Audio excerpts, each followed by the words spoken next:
지난주 법무부가 윤석열 검찰총장에 대한 대면 감찰 조사를 벌이려다 무산됐습니다. 이번 주 법무부가 다시 대면 감찰을 시도할 것으로 전망되는 가운데 지난주에 이어 오늘도 윤 총장은 일선 검사를 만났습니다. 오늘 이슈 완전 정보 김성훈 변호사와 함께 이 얘기부터 나눠보겠습니다. 어서 오세요. 안녕하세요. 자, 윤 총장 일선 검사들 만났죠. 뭐 들어왔나요, 소식 혹시? 네, 몇 가지 뉴스가 바로 스포처럼 떴습니다. 두 가지를 강조했다고 합니다. 하나는 이제 수사 기능이 아니라 공판 중심으로 기능이 바뀌기 때문에 공판을 염두에 두고 수사도 거기에 맞춰서 준비를 해야 한다. 뭐 원론적인 이야기를 했고요. 공정한 검찰이어야 한다. 공정성에 있어가지고에 대한 이야기 두 가지를 강조해서 이야기를 했다. 이렇게 전해지고 있습니다. 앞에 거는 뭐 완전히 원론적인 얘기고 뒤에 얘기도 다른 상황이었다면 아주 원론적인 얘기인데 여러 가지 어떤 보는 시각에 따라 뭐 정치적으로 보는 사람도 있고 그렇습니다. 그런 것 같습니다. 일단 윤 총장하고 추미애 법무장관 그 부딪힘을 좀 정리해 볼까요? 지난주에 이제 대면 조사 무산됐었는데요. 이번 주에 다시 한다는 방침인 같죠? 네, 법무부의 기본 입장은 뭐 지휘 고하를 막론하고 감찰이 필요하다면 감찰을 해야 한다는 입장이어서 검찰총장이라고 해가지고 대면 조사를 못한다 이런 건 없기 때문에 저희들은 하겠다라고 하는 거고요.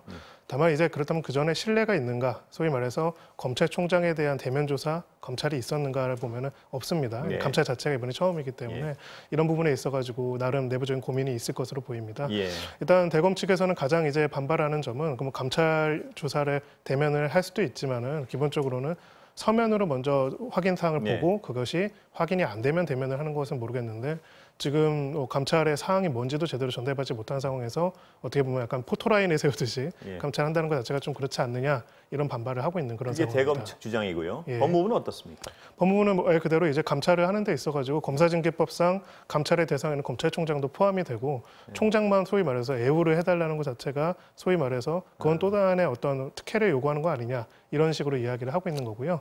다만 이제 그렇다고 해서 대면 조사만 계속 강행하는 것보다는 그렇다면 서면 조사와 대면 조사 두 가지를 병행하는 방안도 고려를 하지 않을까 이렇게 예측하고 있습니다. 그렇다면 대검찰청 윤 총장으로서도 뭐 마냥 어떤 명분 없이 거부하기는 좀 그럴 텐데요. 만약 거부를 한다면 법무부로서는 징계를 생각할 수도 있는 상황 같네요. 보니까 어떻습니까? 네, 그거 자체를 또 다른 하나의 사유로 삼아가지고 감찰을 방해했다라는 이유로 징계 사유를 올릴 수도 있고요. 이 검사징계법에 보면은 이 검사뿐만 아니라 검찰총장 또한 징계의 대상이 될 수는 있습니다. 다만 이제 이 징계라는 것도 징계위원회에서 한번 내리면 끝나는 것이 아니라 다시 또 법원의 판단을 받을 수가 있기 때문에 그리고 집행 과정에서는 결과적으로는 검찰총장에 대한 징계의 집행은 대통령이 하도록 되어 있습니다. 이런 부분에 있어가지고는 나름의 고민이 있을 것으로 보여집니다. 이번 주가 또 계속 어떤 갈등이 노출되겠군요. 지금 상황으로 보면. 그렇습니다. 자, 그러면 이거랑 별개로요. 감찰과 별개로 윤 총장 관련 어떤 수사들이 지금 어느 단계에 와 있나요? 거의 마무리 단계인가요? 아니면 네, 법조계에서 일반적으로 한 11월 정도까지는 마무리를 하기 위해서 굉장히 속도를 내고 있다는 이야기가 들려오고 있고요. 그리고 그 중에서도 이제 몇 가지가 있는데 윤 총장의 인척 관련된 가족 관련된 이제 사안들. 에 대한 수사들은 어느 정도 빠르게 마무리될 가능성이 높아 보이고요. 보통 당사자 소환 조사가 제일 마지막 단계이기 때문에 그게 이미 이루어졌기 때문에 아마 금명간 결론이 나올 걸로 보이고요.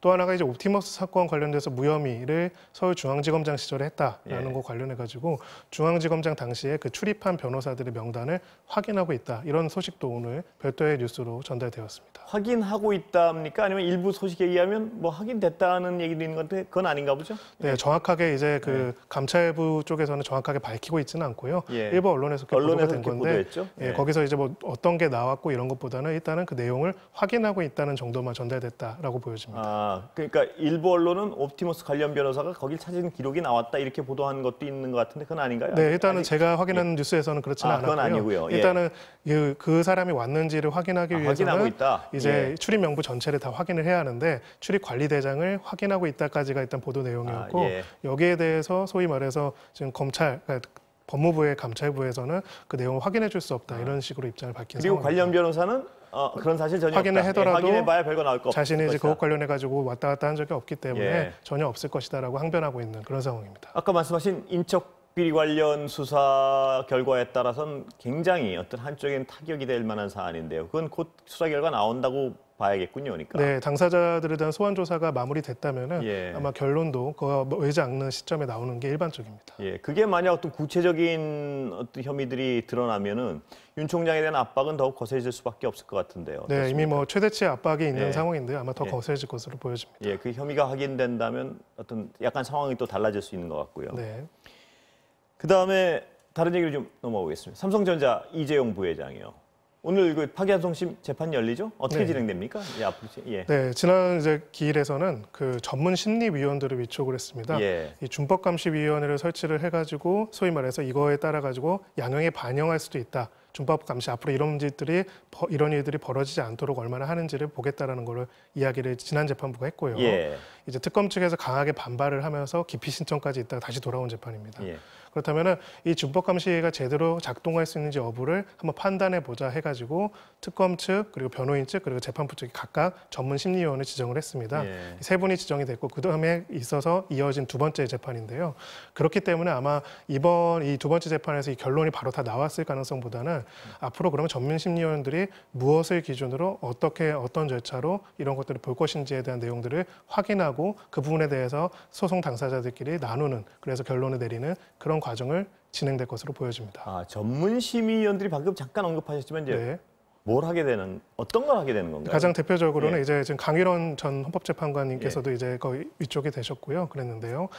전문 심리위원이라는 거는 법원에 말고 별도의 전문성을 가지고 이 내용들의 어떤 법적인 판단을 할 수 있는 사람들을 위촉하는 경우가 있습니다. 예. 이제 그래서 이 준법감시위원회라는 게 설치만 됐다고 해서 바로 재판부가 양형을 하는 게 아니라 이것이 실효적으로 앞으로의 위법 사항을 통제하고 방어할 수 있는지를 제대로 확인할 수 있는지를 외부의 전문 심리위원들이 한 번 더 검토를 하고 그 의견을 법원에 제출하면 예. 법원이 그것을 토대로 가지고 양형에 판단하겠다 이렇게 진행된다고 보시면 됩니다. 그 전문 심의위원들의 판단이 법적 구속력이 있는 건 아니죠. 구속력이 있지는 않습니다. 예. 재판부가 받아들이는 그냥 판단인데요. 예. 재판부로서도 사실은 이렇게 준법감시위원회를 양형에 고려하겠다는 것 자체만으로 굉장히 비판을 받았기 때문에 이 부분에 대한 판단을 어떻게 보면 재판부 외에 넘겨가지고 한번 받고 그걸 토대로 판단하겠다는 입장을 밝혔다. 이렇게 볼 수가 있습니다. 일단 말씀하셨지만 재판부가 지금 약간 부담이 있는 상황이죠. 왜냐하면 그렇습니다. 이례적인 근데 그거를 외부 판단을 좀 받아보겠다 이런 뜻으로 해석하면 되는 건가요? 네, 그렇습니다. 예.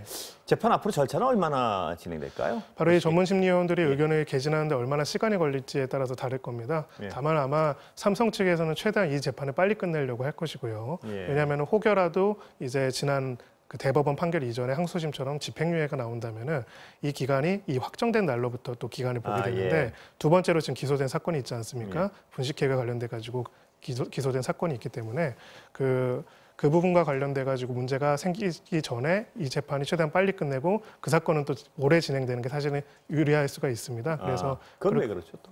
왜 그러냐면요. 그 집행유예라는 기간이 그 기간 동안에 다시 또 금고 이상의 형이 확정이 되면은 그 형을 그대로 다시 살아야 하거든요. 예. 그렇기 때문에 아마 그럴 것 같고요. 특검 측에서는 사실은 이 과정을 굉장히 면밀하게 진행을 해야 한다고 이야기할 가능성이 높습니다. 지금 전문 심리위원은 3명 중에서 특검 측에서 또 위촉한 사람은 또 이 재벌 문제를 적극적으로 문제 제기를 했던 활동가였던 전문가를 또 임명을 했기 때문에 이 내용들을 단순하게 그냥 의견서만 받는 게 아니라 적극적으로 이 과정에 대해서 비판적인 의견을 개진하는 거를 이 공판 과정에서 많이 할 가능성이 높습니다. 전문 심의위원들은 검찰 쪽하고 이 수적 균형이 맞아 있는 상태인가요, 지금? 네, 검찰 측, 변호인 쪽 그리고 재판부가 위촉한 3인으로 구성이 되어 있습니다. 예, 그러면 균형은 일단 수적 균형은 맞아 있는 상태군요. 그렇습니다. 예. 그 전문심의위원회가 어떤 결론을 내리냐에 따라서 법적 구속력은 아까 말씀하셨지만 없지만 상당히 어떤 영향이 있을 수도 있다는 판단이신가요? 그럼? 네, 그렇습니다. 결과적으로는 이제 이 절차 자체 이렇게 재벌 총수의 범죄 행위에 대해 가지고 이렇게 준법감시위원회를 통해서 양형으로 얼마나 반영해야 할지에 대한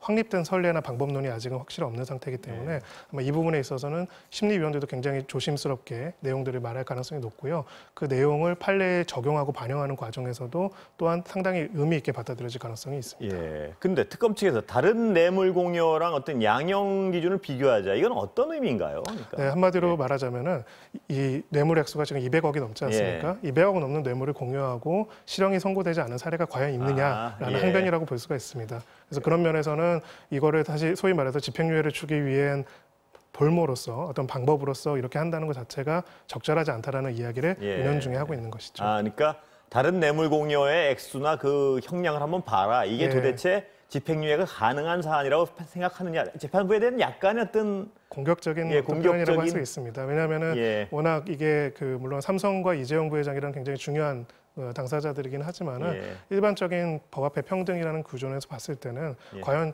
이게 우리가 이런 것까지 검토를 해가지고 양형에 반영할 만한 사안인지에 대해서 어떻게 보면 비판적인 의견을 제시한 거다 이렇게 볼 수가 있죠. 어떤 결과가 나오건 재판부로서는 어떤 그런 비판에 대한 부담감이 없을 수 없겠습니다. 지금까지 진행 과정을 보면. 그래서 아마 이 부분을 바로 영향 판단하기 전에 전문심의위원회에 넘긴 것이 아닌가라는 생각이 듭니다. 예, 어떻게 보면 전문심의위원회가 어떤 재판부의 부담을 재판부의 판단을 좀 어느 정도 대신하는 것 같기도 하고요. 그렇습니다. 이게 완전 일반적인 절차는 아닌 건 분명하죠. 네, 그렇습니다. 보통 이제 이런 어떤 재벌의 범죄 행위와 관련돼 가지고 나오는 경우는 별로 없고요. 그 외에 어떤 건설이라든지 기술적인 감정 이렇게 하는 경우에 전문심리위원들이 많이 개입을 합니다. 다른 얘기 좀 넘어가 보겠습니다. 아시아나 인수합병. 지금 소송 준비되고 있죠? 네, 소위 말해서 제3자 신주 배정이라고 해가지고요. 산업은행이 여기서 주식을 가져가고 주주로서 배정을 받게 되는데 주주가 아닌 사람으로서 배정을 받게 되는데 그럴 필요성이 어떤 재무적인 필요성이나 기술적인 필요성이 없는데도 불구하고 제3자 신주 배정을 하는 게 잘못됐다. 이거는 경영권 방어 목적으로 하는 거다라는 이유로 소위 말해서 강성모펀드 쪽에서 제기하겠다 이렇게 이야기하고 있는 상황입니다. 그러니까 좀 간단히 얘기하면 인수합병에 반대하는 소송이죠? 네, 인수합병의 가장 첫 번째 절차인 산업은행의 주주 참여를 반대하는 것이라고 반대하는 소송. 그러니까 누구죠? 지금 조원태 사장의 누나 측하고 그 삼자 협의회에서 반대하는 거죠, 이게. 그렇죠, 그렇습니다. 이 소송이 인용된다면 인수합병 자체가 무산될 수도 있는 건가요? 그렇습니다. 그냥 그 첫 번째 시점이 산업은행이 주주로 들어오고 그 금액을 가지고 이제 다시 또 증자를 한 다음에 대한항공을 그거를 가지고 또 아시아나를 인수하는 과정인데 제일 첫 번째가 차단될 수 있는 그런 효과가 나타날 수가 있습니다. 아, 그렇다면 이게 굉장히 어떤 대한항공의 인수합병 과정에는 굉장히 중요한 어떤 소송이네요. 굉장히 중요한 소송일 수 있고요. 사실은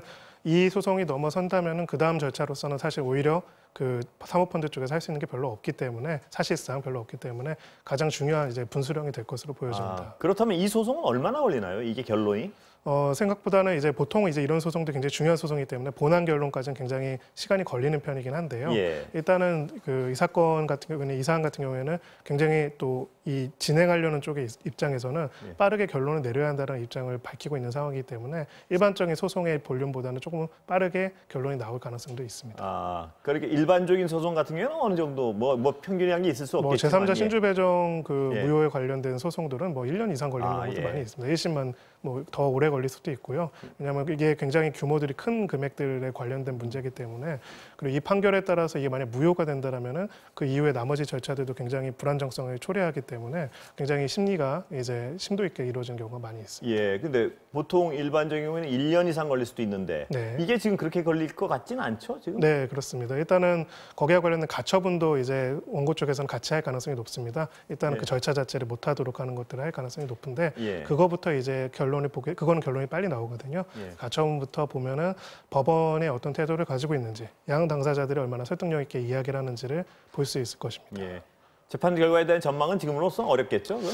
네, 사실은 이게 워낙 이례적인 겁니다. 그러니까 소위 말해서 원론적으로는 그 사모펀드 쪽에서 얘기하는 것들이 좀 타당성이 있습니다. 왜냐하면 특별한 반대하는 쪽이 타당성이 있다 말씀이시죠. 재무적인 필요성이 없는데 주주가 아닌 제3자한테 신주를 배정하는 게 적법하지 않다. 맞는 말이죠. 근데 지금 그런데 이것이 진행되려는 게 항공산업의 구조 개편이라는 매우 필수적인 경제적 목적을 위해서 한 거라는 것들을 피고 쪽에서는 계속 주장할 가능성이 높고요. 지금 코로나는 너무나 특수한 상황 때문에 하는 일이다. 이런 주장이라 이거죠. 네, 그래서 빠른 결론도 필요하다는 것들을 계속 주장할 가능성이 높습니다. 그러니까 이게 평상시 같으면 원래는 한쪽에 일방적으로 유리한, 그러니까 이 합병 자체가 이런 식으로 이루어지는 게 잘 말이 안 되는 상황인데 방어하는 쪽에서는 이건 코로나라는 아주 특수한 항공업계가 붕괴 위기에 있는 상황이다. 뭐 이런 논리라 이 얘기죠. 그렇죠. 그런 논리로 필 가능성이 높습니다. 노조는 어떻습니까? 아직 시간은 다 됐는데요. 네, 노조 같은 경우에는 당연히 아무리 고용 승계를 보장하고 노선 폐지를 안 한다고 하더라도 사실은 불안할 수밖에 없습니다. 그렇죠. 이미 그 노선별 수익성이 안 나온 상태에서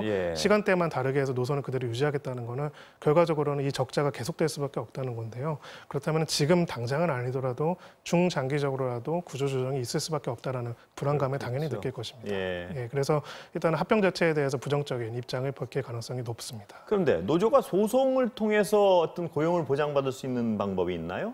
지금 단계로서는 이 합병 자체에서 노조가 어떤 행위자로서 기본적으로 할 수 있는 것들을 보이지는 않고요. 예. 아마 뭐 일부 주주로 소액 주주로서 참여하거나 이러면 모르겠지만은 기본적으로는 그런 부분들은 확인되지 않고 그거에 앞서서 지금 이루어지고 있는 이 한진 칼 예. 관련돼서는 노조랑은 좀 관련이 없습니다. 예. 대한항공의 지주사기 때문에요. 그렇겠죠. 예. 여기에는 특히나 이제 관여하기는 어려울 것으로 보여집니다. 예, 노조 입장에서는 뭐 불안할 수밖에 없을 텐데요. 그렇습니다. 예. 지금부터 할 수 있는 법적인 어떤 수단은 없는 거죠, 노조는. 네, 그렇습니다. 예. 그래서 지금 결국은 뭐 고용을 보장한다라고 하는데 사실은 이게 두 가지 면에서 좀 모순되는 부분이 있습니다. 예. 이게 항공사업의 구조 개편을 안 하면 안 된다는 건데 이 구조 그렇죠. 개편이라는 게 결론적으로는 두 회사가 합치는 게 중요한 게 아니라 두 회사의 비용 인력과 절감. 비용을 절감한다는 취지인데요. 그 절감이라는 것은 결과적으로는 인력으로 예. 갈 수밖에 없기 때문에 이 딜레마를 어떻게 해결할 것인지 앞으로 풀어가는 것들을 한번 봐야 할 것 같습니다. 예, 그 조은태 회장 측에서도 논리에 엉킴이 있을 수도 있을 것 같습니다. 재판 네, 과정에서. 그렇습니다. 예. 경영권은 가져와야 된다고 주장을 하는데 또 고용 승계는 하겠다고 얘기를 하는 그 모순에 대해서는 어떻게 설명할지도 한번 맞습니다. 지켜봐야 될 부분 같습니다. 예. 예, 오늘 말씀 감사합니다. 감사합니다.